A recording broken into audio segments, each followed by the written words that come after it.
The Lord is my shepherd, I shall not want.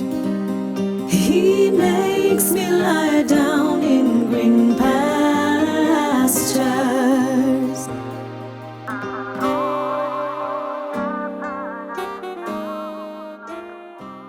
I want us to get into the Word of God, and during this season, I want to discuss another title, the safety, or rather safety in the presence of the Lord. Safety in the presence of the Lord. And I want us to read a very common and popular Psalm 91. Psalm 91. If you have your Bible with you, let's go to Psalm 91. And Psalm 91 is a very favorite psalm for people, and especially when we are invoking the presence, the safety that is found in the presence of God. I want us to look at that Psalm 91 from verse 1 all the way to the last verse, and I'll read. He who dwells in the secret place of the Most High shall abide under the shadow of the Almighty. I will say of the Lord, He is my refuge and my fortress. My God, in Him I will trust. Surely He will deliver you from the snare of the fowler and from the perilous pestilence. He shall cover you with His feathers, and under His wings you shall take refuge. His truth shall be your shield and buckler. You shall not be afraid of the terror by night, nor of the arrow that flies by day, nor of the pestilence that walks in darkness, nor of the destruction that lays waste at noonday. 1,000 may fall at your side, and 10,000 at your right hand, but it shall not come near you. Only with your eyes shall you look and see the reward of the wicked. Because you have made the Lord, who is my refuge, even the Most High, your dwelling place, no evil shall befall you, nor shall any plague come near your dwelling. For He shall give His angels charge over you to keep you in all your ways. In their hands they shall bear you up, lest you dash your foot against a stone. And you shall tread upon the lion and the cobra, the young lion and the serpent you shall trample underfoot. And because He has set His love upon me, therefore I will deliver him. I will set him on high, because he has known my name. He shall call upon me, and I will answer him. I will be with him in trouble. I will deliver him and honor him with long life. I will satisfy him and show him salvation. What a powerful psalm that is. And I've said many times, we have invoked that psalm, and when you read that psalm, there's just a sense of security and safety that floods your heart when you know that really He that dwells in the secret place of the Most High shall abide under the shadow of the Almighty. And then I'll say of the Lord is my refuge and is my fortress, and my God, in Him I will trust. And that kind of confession just seems to well up a powerful form of encouragement in the heart of the people. And I believe this is a season where that psalm needs to be read by families, by individuals, and recited, because it just builds faith in our hearts. Now, just by way of introduction, talking about safety in the presence of the Lord, and this is going to be part 1. Next Sunday, God giving us grace, I'll deal with part 2. The society has been gripped with a lot of fear and uncertainty during this time that we are living in. And not only just because we have a disease pandemic, but even before, there are many things that are happening. Just before we began really talking seriously about this flu, there had been, especially in this part of the region, the invasion of the locusts and so many other calamities that are befalling people. And you find that droughts come. Sometimes we have too much water because of flooding. And so you realize that people have been gripped with a lot of fear and uncertainty. Economic, problems have been plaguing us and trying to make ends meet. Most of us have really struggled. And so all these things cause a lot of anxiety, because we are not sure what tomorrow will bring. We are not sure whether we'll be able to pay school fees for our children. We are not sure whether when we are sick we can afford to pay our medical bills. We are not even sure of our next meal. And sometimes this thing can bring a lot of apprehension and fear and uncertainty in our lives. Now, I was trying to understand this word fear from the Bible, biblical biblical perspective. And I looked up at the King James Version dictionary of the Bible, and this defines fear as a painful emotion or passion excited by an expectation of evil or the apprehension of impending danger. See, fear is really a painful emotion. It's not a good thing. When we are fearful, it is not good. It may not be pain in terms of physical pain, but it's pain in terms of emotion, where you just feel there is pain, there is something that's not right, and this is brought about by expectation that there's an evil thing coming, or there's apprehension. We are apprehensive of an impending danger that is about to come. Fear is uneasiness of mind upon the thought of future evil that is likely to befall us. And many of us are living with that expectation and that concern that, when is the next victim of this pandemic? Is it me? Is it my child? Is it my family? Is it my loved one?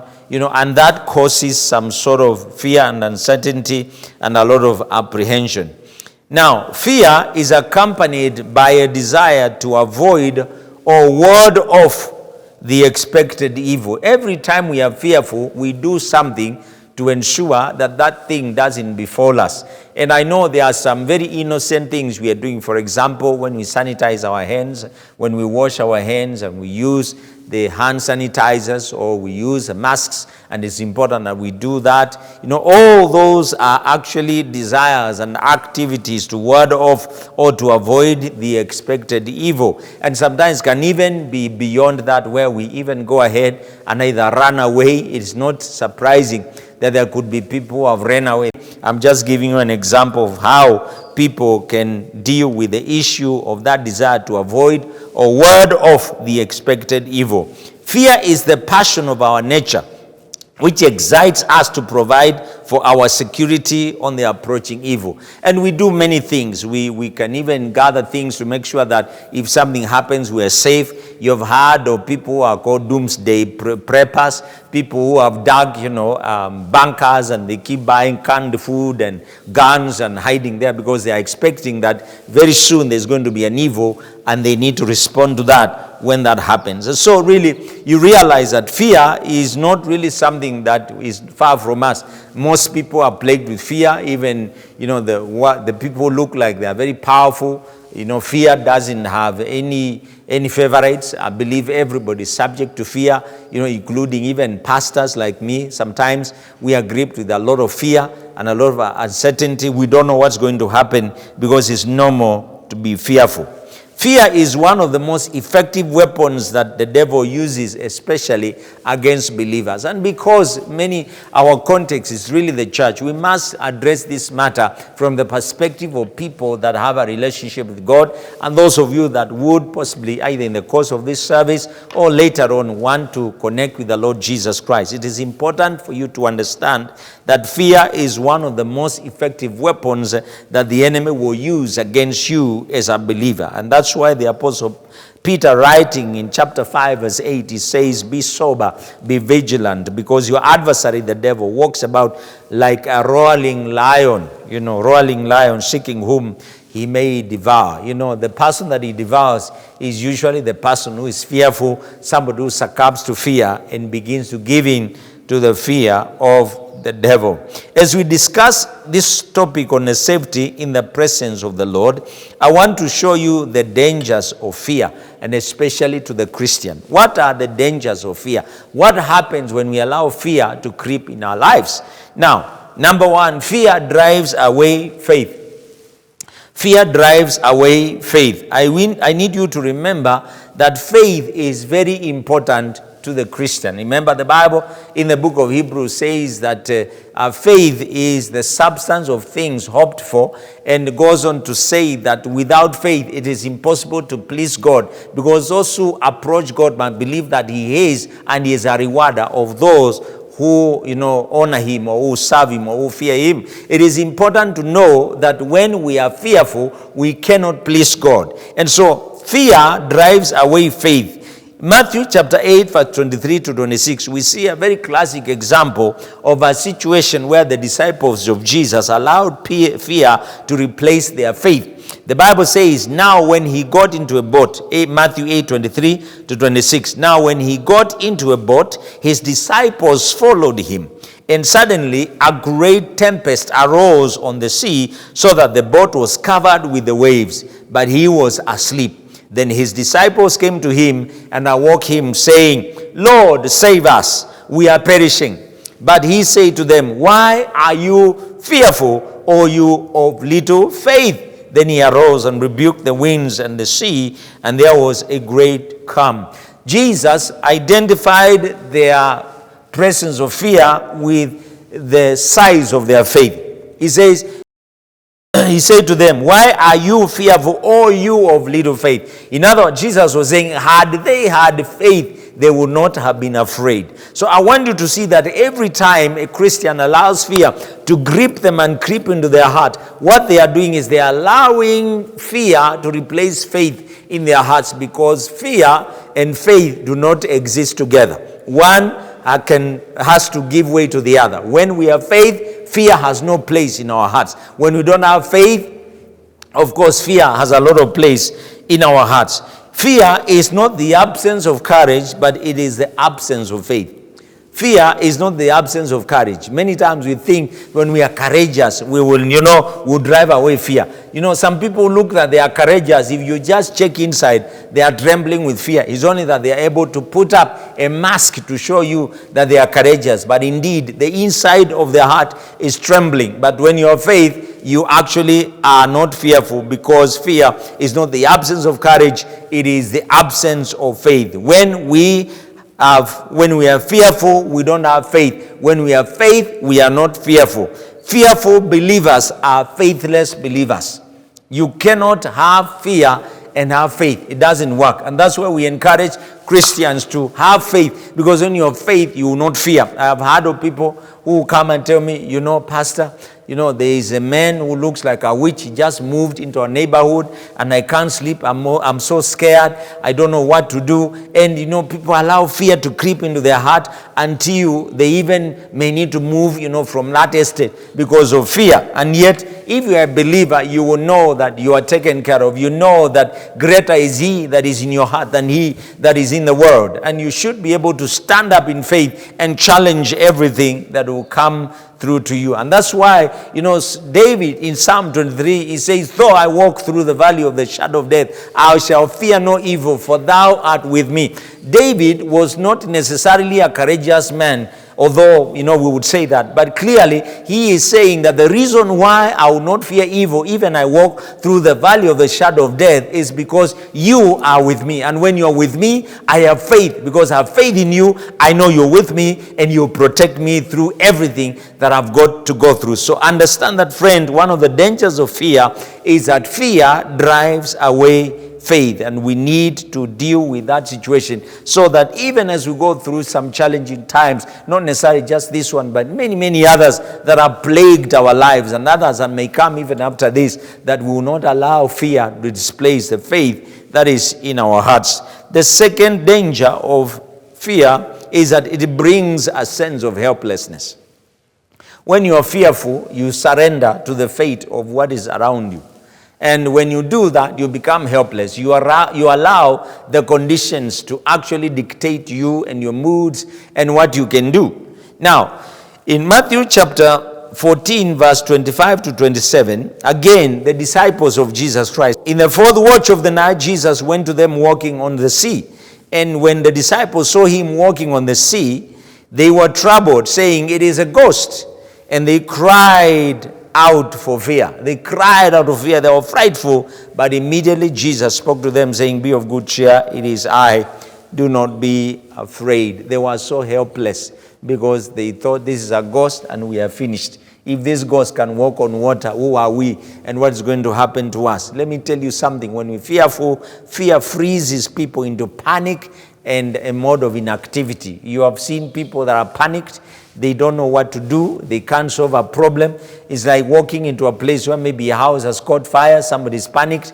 They are holding the hosepipe, but they can't direct the water to the fire, because what happens is when you allow fear to hit your life, it actually brings a sense of helplessness and causes you not to be able to do what you need to do. It freezes you into panic and into a sense of inactivity. I want to encourage you not to allow fear to freeze your life to a point that you cannot even pray or you cannot even speak what is in your heart as far as prayer is concerned. The third problem of fear is that it ensnares and disables its victims.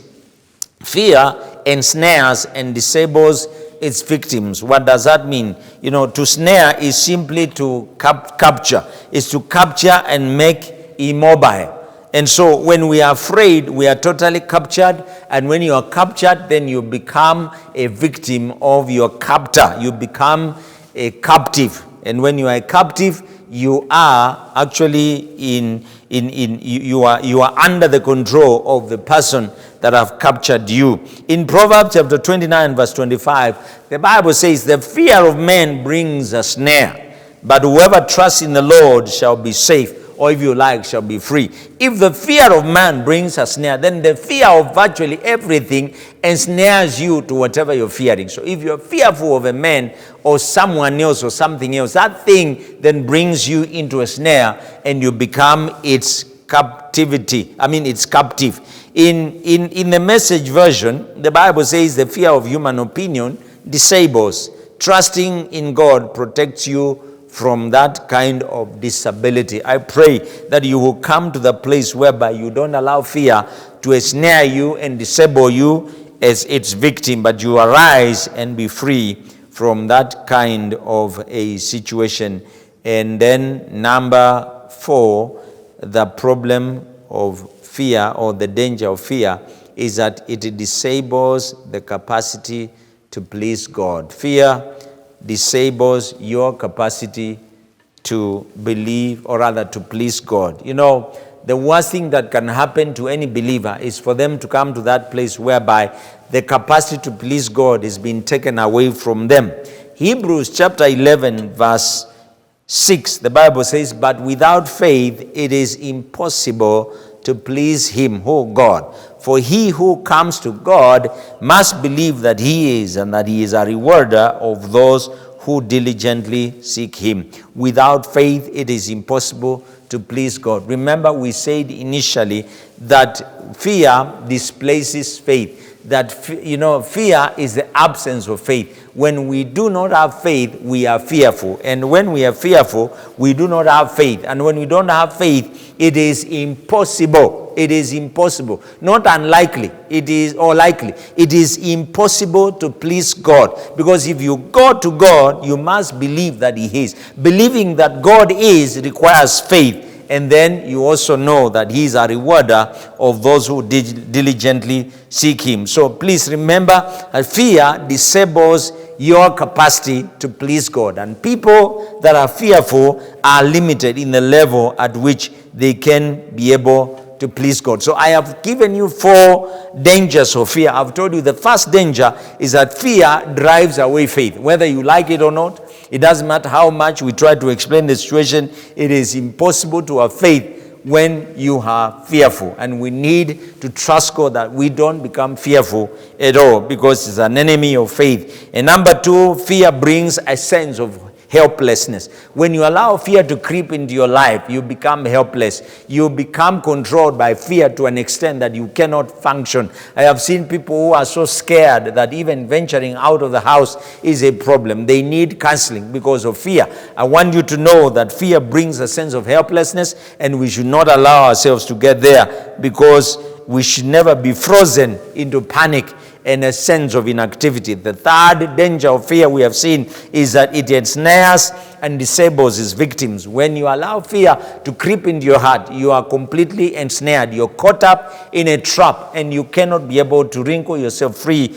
and you become a victim. And whoever has trapped you using that fear, whether it's a devil or a human being, they can be able to do with you whatever they want. That's where you find that People intimidate others to ensnare them. If you look at societies that oppress people, they use fear, they use intimidation, because once you allow yourself to be intimidated, you cannot question behavior, you cannot challenge unreasonable treatment, then what happens is anything can be done to you because you have become ensnared and you are disabled, and you become effectively a victim of the whoever has set up that snare. And number 4, I've told you the fourth danger of fear is it disables the capacity or your capacity to please God. Friends, we need to be people who please God, because if you don't please God, you will possibly please somebody else. There is no vacuum in these things. You're either pleasing God or you're pleasing someone else. And so we need to ensure that fear does not disable our capacity to please God. In conclusion, because I told you this is part 1 of safety in the presence of the Lord, what then do we need to do, knowing that faith is so important in matters of safety in the presence of God? Number 1, you need to build your faith, because we have already seen that faith is very, very important. Faith is important because when you have faith, then you can challenge the problem of fear. Fear is the thing that pushes us to look for safety. And for us to be safe, we need to build our faith. How do we build faith? Romans chapter 10, verse 17, the Bible says, so then faith comes by hearing, and hearing by the word of God. Friends, we need to take in the word of God. I'm amazed at how people do not value the word of God anymore. It is easier to gather people to attend a music concert or to attend some other sort of event than having people come and sit down and study and listen to the word. No wonder we are, witnessing unprecedented low levels of faith in God. And this is because we have largely ignored the place of the word of God. The Bible says faith comes by hearing, and hearing by the word of God. When you keep listening to the word of God has the capacity to create faith in your heart. What are you hearing? Because when you hear the word of God, God will be speaking powerful stuff. He will be saying, you are my child. He will be saying, I have redeemed you. He will be telling you that if I am for you, no one will be against you. He will be telling you that I am the God that heals you. He will be telling you that greater is He that is in you than he that is in the world. God will be telling you things that build up your faith. He will be telling you that there is hope beyond this life.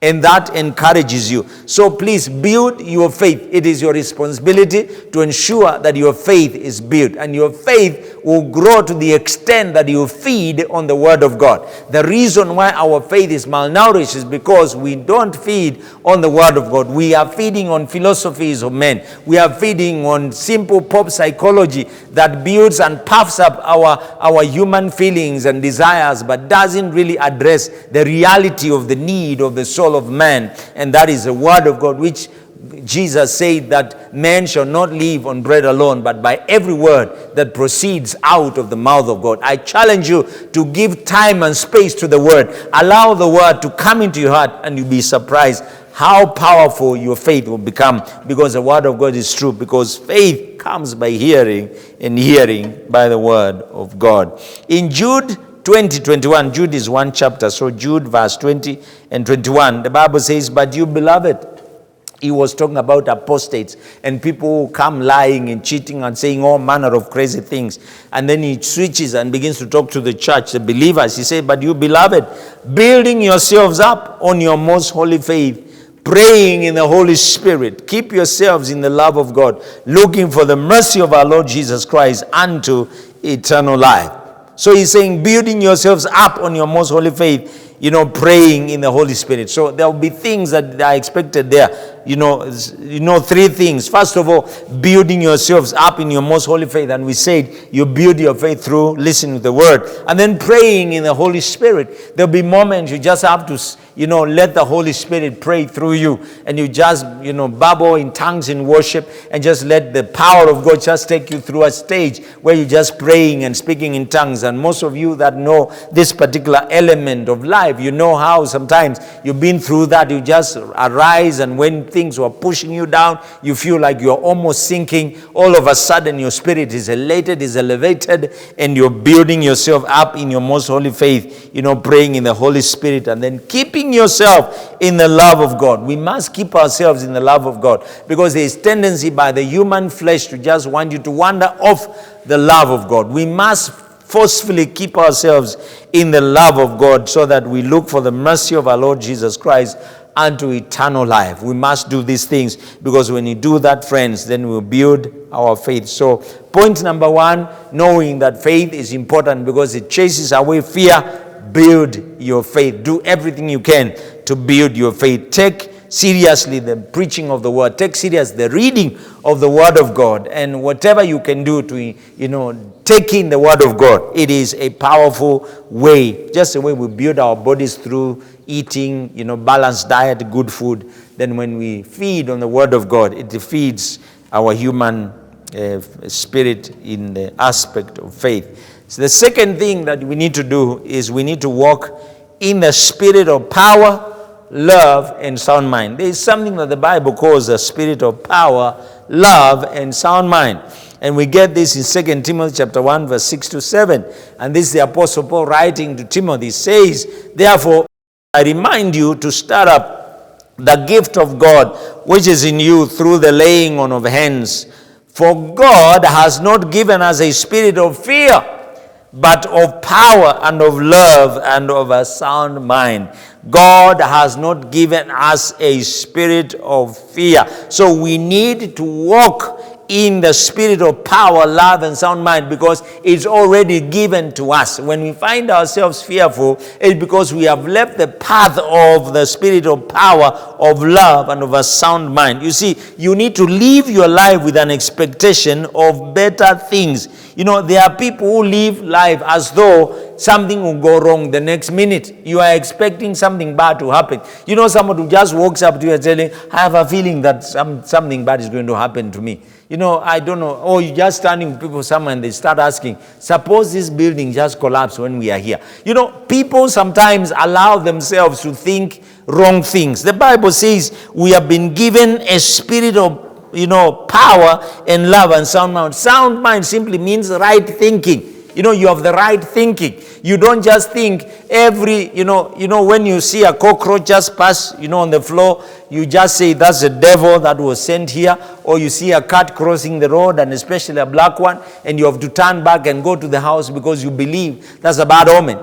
That kind of thinking, my friends, is not a spirit of power, of love, and on sound mind. That's a spirit of fear. The Bible says God has not given us a spirit of fear, but a spirit of power, of love, and of sound mind. I pray that you learn to receive that spirit and walk in it, because it's going to change your life and cause you to get to a place whereby fear is not something that is going to bog your life down. And then finally, number 3, you are a conqueror in Christ Jesus. Or if you like, you are more than a conqueror in Christ Jesus. It is important to live our lives knowing that we are more than conquerors. In other words, do not succumb to a victim mentality. Don't allow yourself to come to the place whereby you surrender to the fate and the situations that you find around you. There are so many people that like giving up and saying, well, life is so difficult, me, I can't make it, I've given up, it's no use living in this world, there are too many problems, I've watched my parents suffer, now I'm suffering, I know my children will suffer, and we keep talking these kind of things. Let me tell you, you need to wear this understanding that you are a conqueror in Christ Jesus. In John chapter 16, verse 33, Jesus had talked to his disciples about many things, and in verse 33, he says something powerful. He says, these things, if you want to know the things, go and read the verses before John 16:33. These things I have spoken to you, that in me, I want you to notice where the source of peace is going to be. In me, you may have peace. In me, you may have peace. Friends, there is no peace outside Christ. There may look like there is some peace outside us in this world, but that is false peace. He said these words after that. In the world, you will have tribulation. You'll be shaken. You'll be squeezed. You will be crushed. That's what the word tribulation means. But be of good cheer. I have overcome the world. I have overcome the world. Thank you for tuning in. God bless you. The order of our services is as follows. From 9 a.m. to 9:30 a.m., we have the intercessory prayers. And from 9:30 a.m., we have the main service, which runs concurrently with the Teens and Children's Church. You are all welcome.